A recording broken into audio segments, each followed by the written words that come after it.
Kuya! Bakit? Ang daming tao. Ay, syempre madami tao birthday ni Jared. Ha? Oo. Nasaan? Ayan o. Ang kanya mo naman ng buhay. Hay buhay. Ano hay buhay? Hindi yun. Ibig ko sabihin, magpakilala ka. Ako? Oo, magpakilala ka. My name is... Kuya! Bakit? Nakalimutan ko. Nakalimutan mo ang pangalan mo? Oo! Okay, sige, nakalimutan mo ang pangalan mo. Ayan, concentrate ka. Concentrate! Ano ba yan? Concentrate yun! Okay, sige. Concentrate! Okay, sige. Ano? Concentrate! Enchong. Enchong ko! Ano enchong ko? Okay, ganito na lang enchong ha. Matanong ko ni Jared? Siyempre! Aba? Sa mga paglaki mo. Anong 8? Hindi 8. Alam mo, next year pa yung 8 mo. Alam mo. Ibig sabihin pag... Sino dyan? Nasaan? Okay, anong gusto mong gawin sa buhay mo? O pag gano'n ka nakalaki, anong gusto mong gawin sa buhay mo? Magdadayit ako! Magdadayit ako! Magdadayit ka lang! Hindi tayo bayaran yan! Ikaw talaga! Joke lang mo yun sa may sabi! May sabi ko talaga. Okay, sige, enjoy ka rin na lang. Ibig ko sabihin, pag malaki ka na bang gusto mong kunin course? Kasi iba dito, gusto ng nurse. Ikaw, alam mo ba ang trabaho ng polis? Siyempre! Alam mo ba ang mga polis? Oo! At kung talaga, malalaking isda! Ang isda, hindi yan isda, mapata yan. Kala ko Dongpilas! Dongpilas, kung talaga puro kalakan. Hindi, ganito na lang. Ikaw bahala. Okay, sige. Teacher! Kuha rin, may bond paper akong hawak. Anong tawag dyan? Nasaan? Ang nasa mo. Kuwari may bond paper akong hawak. Anong tawag dyan? Hinati ko sa gitna. Oo, talino ka ha. Hinati ko sa gitna. Wala pa. Hati ko pala. Okay, ready? Hinati ka ba? Kasura! Ano ba sura? Kung talaga puro kalukuhan. Okay, ganito na lang, Ichong. Ano yun? May talent ka ba? Meron. Anong talent mo? Samsung yun, kakantahin mo. Tayo dalawa? Sino mauna? Ikaw! Ikaw talaga puro kalukuhan. Ako talaga pinahiya mo dito eh. Ayan, okay, sige, ganito na lang, Ichong. Yas, sigarilyas. Ay, puro! Ano ba puro? Okay, pwede natin. Sitaw, bata, kulani. Ano kulani na pwede yung inaman po? Yung talaga puro kayo ng singa. Ang singa, hindi singa. Yung talaga mga bata yan. Kala kasi yun. Ay, ito. Oo. Ang bilis mo naman nakakita agad, Banjik. Siyempre, kaya ako kagaling. Okay, sige, halika dito sa tabi niya. Ayan, siguraduhin mo ha. Magaling kang manligaw ha. Expert ako dyan! Ma-expert ka ha. Naandyan ang mga magulang niyan. Nasaan? Kung talaga hinahanap ko pa. Ayan, naandyan na sa tabi mo ngayon yung hinanap mo. Yan, nasa tabi ha.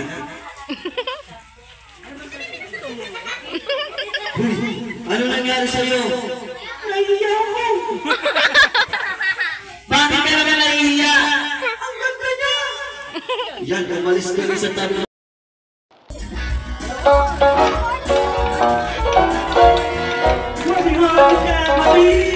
Tumala naman kami sa birthday party ni Jared. Nag-unboxing siya ngayon. Ayan.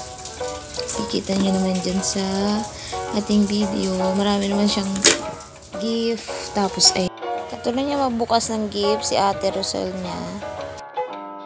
Mga ano na 6 PM na. Pero medyo maliwanag pa. Hindi pa ganun kadilim. Sobrang dami niya. Dami-dami niyang regalo dyan. Hindi na niya maintindihan kung alin yung bubuksan niya.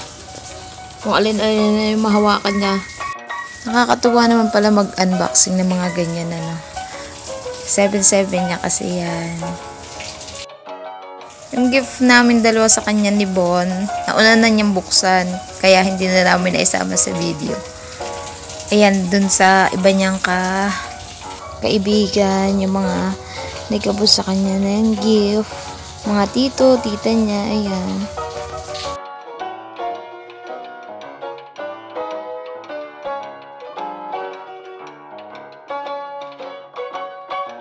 Kada tingin sa isang box, bubuksan niya tapos hindi niya pa nasusukat o bubuksan niya na ulit yung iba.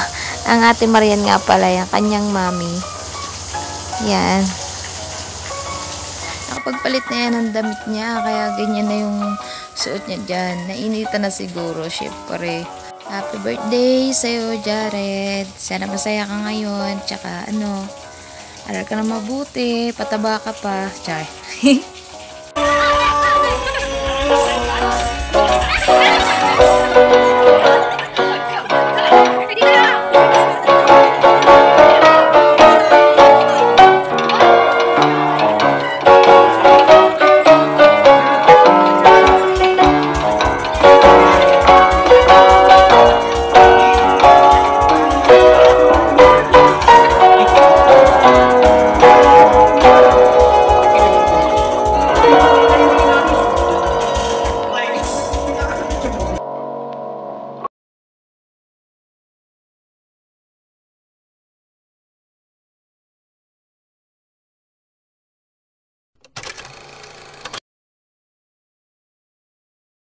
Hello everyone! Another day, another vlog na naman ang ating magagawa ngayon. Pupunta nga pala kaming bayan kasi sasamahan ko si Renz. Papabunot siya ng ngipin niya kasi sumasakit na.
Hintay pa kami ng isang oras kasi mamaya pa magbubukas.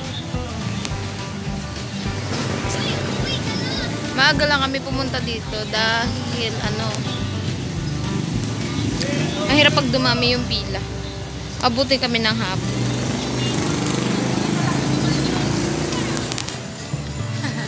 Dito muna kami sa palengke. Dito muna kami tambay.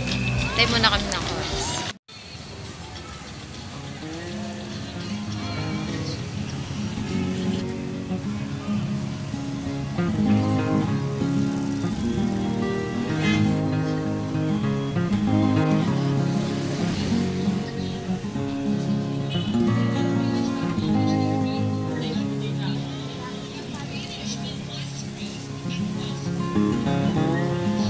Kaya naglilinis natin.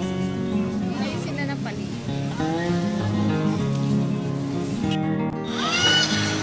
Dito muna kami sa palengke.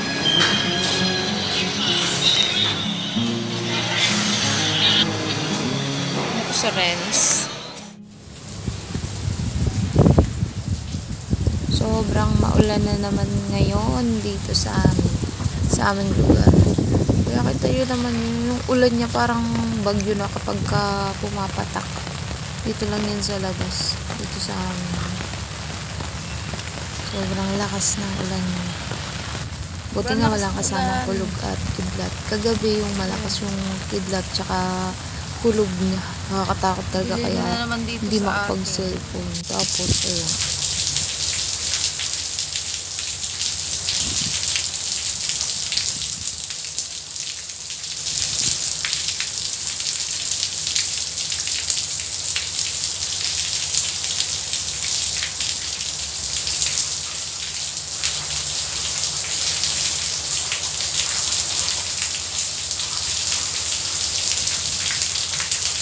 Kaya yung mga damit namin, dito na namin sinampay sa loob ng bahay. Yan, dyan. Kasi nga sobrang lakas ng ulan. Tuyo naman na siya. Kahapon pa naman yan. Eh, hindi pa naman ganun kainit kahapon. Kaya yan. Yan na lang muna sila. Yun, hanggang dito na lang ulit yung vlog natin. Maraming salamat po sa inyong panonood.